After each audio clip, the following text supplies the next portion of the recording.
same day President Obama tells companies to stop hiring, some House lawmakers tell the president he's not really helping the cause.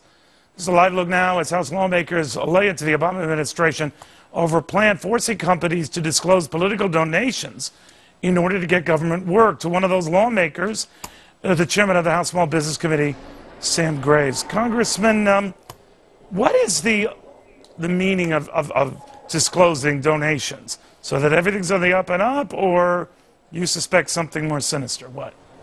Well, I suspect something else, because the fact of the matter is, after the fact, or after the contract's awarded, and you know who that business is that got the contract, you can look up what they've given and how much they've given. What the administration is doing is requiring it ahead of the award process. And they say it's through transparency, or the reason is transparency, but I don't understand why they need it ahead. They said this is information that the procurement process doesn't need, and so we're asking the question, if it's not going to be used to make a determination, if they're not going to discriminate against companies that are given to causes or candidates that they don't like, then why do they need it?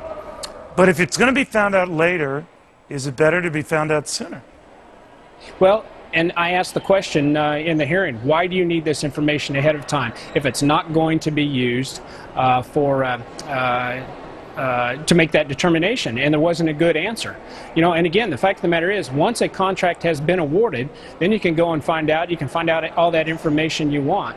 But what worries me is this administration, the simple fact that they want it ahead of the process, they want to know before they award the contract who they have given to, disturbs me a great deal, because it just smacks of using that information against these companies. Is the fear as well that, let's say they do reveal donations, some maybe to you or your campaign, that they're automatically blacklisted?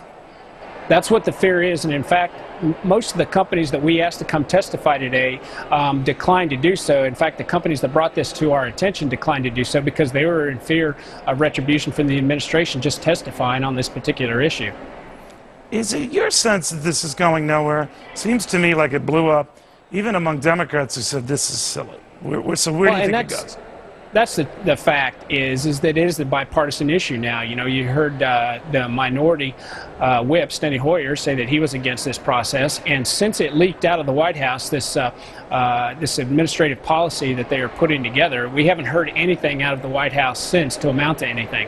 And so it makes me wonder now that, you know, something got leaked out that they didn't want out ahead of it, and now they've got problems with it. Good stuff. Congressman, thank you very much. Thank you very much, Neil.